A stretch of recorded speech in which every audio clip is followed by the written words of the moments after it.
wabarakatuh. Perkenalkan, saya Rahmat Inggo Sudrajat dengan NIM 2302043, mahasiswa agroteknologi dari Institut Teknologi Pegunungan Pelalawan.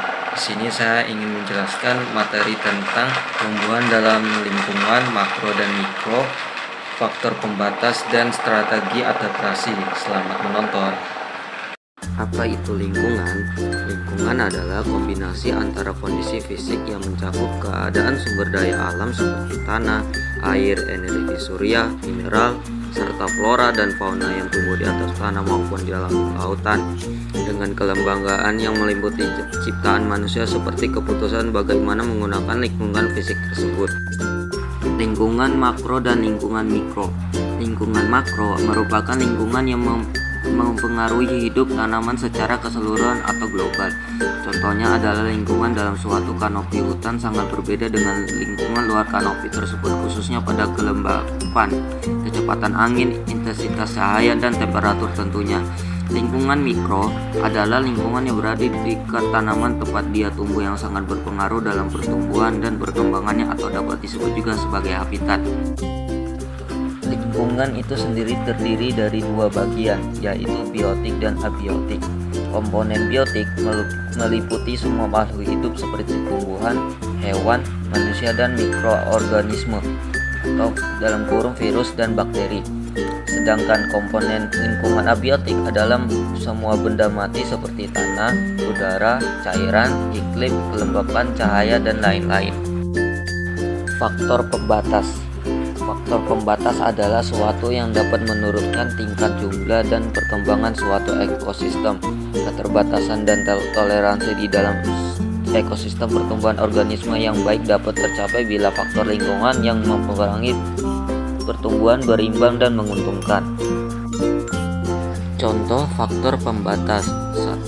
Sumber daya, 2. Keadaan lingkungan, 3. Faktor biotik, 4. Faktor abiotik. 1. Sumber daya. Dalam kasus organisme fotosintesis seperti tumbuhan, cahaya merupakan faktor pembatas yang sangat penting dan penting bagi pertumbuhannya. Hal ini paling menonjol terjadi pada tumbuhan bawah di hutan, di mana energi foton dari cahaya menjadi lebih sedikit karena tidak mampu menembus tingkat kanopi yang lebih tinggi. Namun banyak tanaman berbeda yang beradaptasi untuk menahan tingkat cahaya yang berbeda, sehingga memungkinkan mereka bertahan hidup dengan memasukkan energi cahaya yang lebih sedikit. 2. Keadaan lingkungan. Faktor pembatas juga sebagai kondisi lingkungan. Dua contoh yang paling menonjol adalah suhu dan curah hujan. Hal ini sangat dipengaruhi oleh iklim dan perubahan musiman dalam iklim. Pengaruh setiap faktor terhadap organisme tertentu ditentukan oleh ciri-ciri riwayat hidup masing-masing spesies. Jumlah curah hujan di suatu lingkungan juga penting bagi tanaman. Penyerapan air sebagai sumber daya sangat penting untuk pertumbuhan tanaman dan fungsi lainnya, sehingga kurangnya curah hujan dapat menyebabkan sel layu, hangus, dan rusak. Curah hujan juga penting karena banyak tanaman berevolusi untuk menahan jumlah kelembapan atmosfer yang berbeda-beda, karena daun kaktus yang tipis dan keras membuat mereka beradaptasi secara khusus untuk bertahan hidup dalam kondisi panas dan kering. Curah hujan yang terlalu banyak dapat dipengaruhi kemampuan mereka untuk bereproduksi, yang pada gilirannya membatasi pertumbuhan populasi.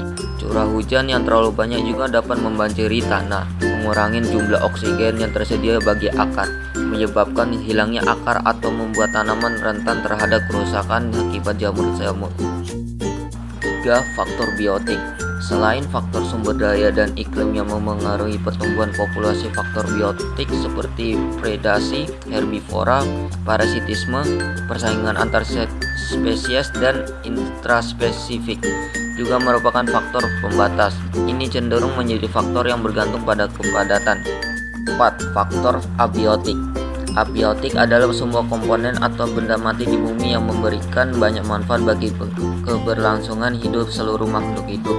Contoh dari faktor abiotik adalah tanah, air, udara, suhu, iklim, topografi, angin, dan cahaya.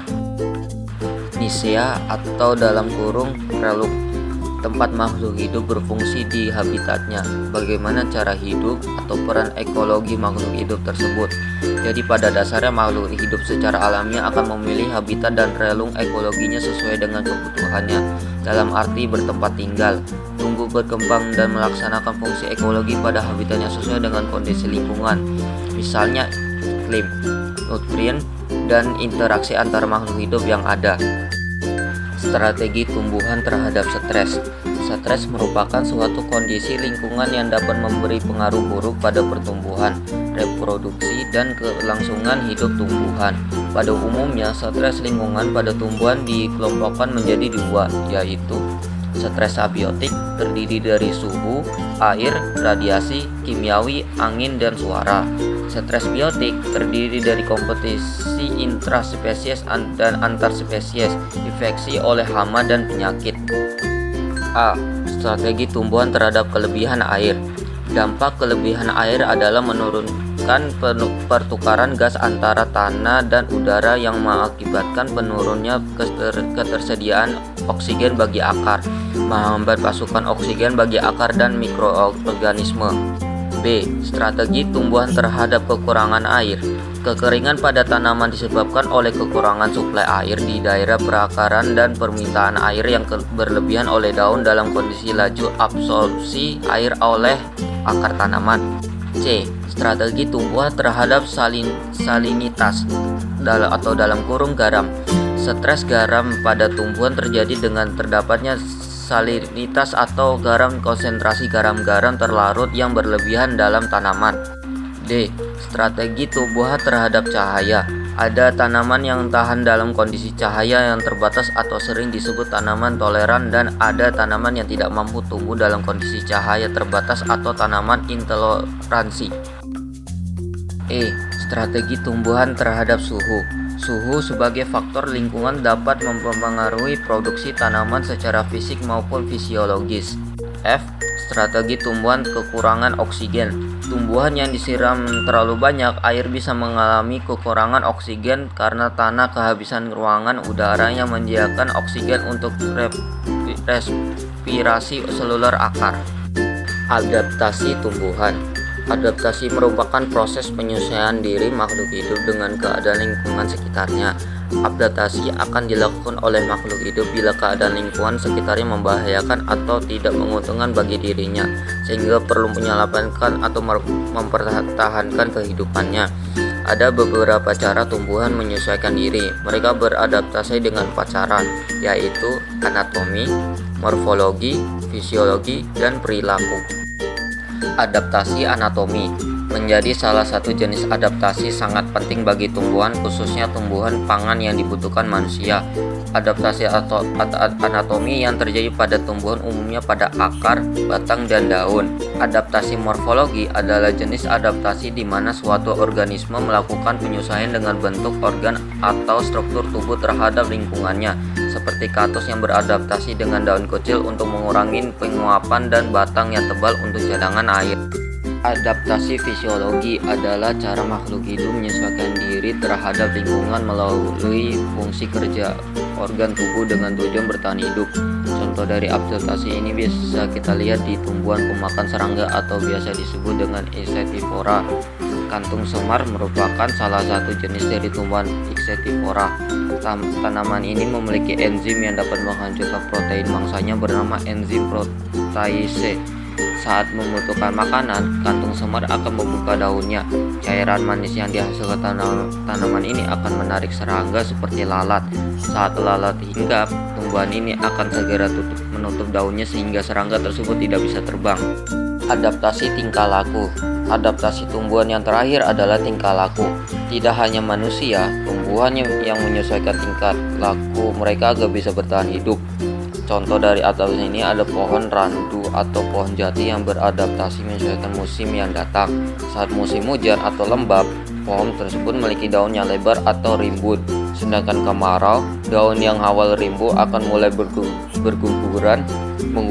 Menggugurkan daun saat kemarau dilakukan agar penguapan yang terjadi melalui daun bisa berkurang. Nah, itu adalah penjelasan materi saya. Sekian, terima kasih.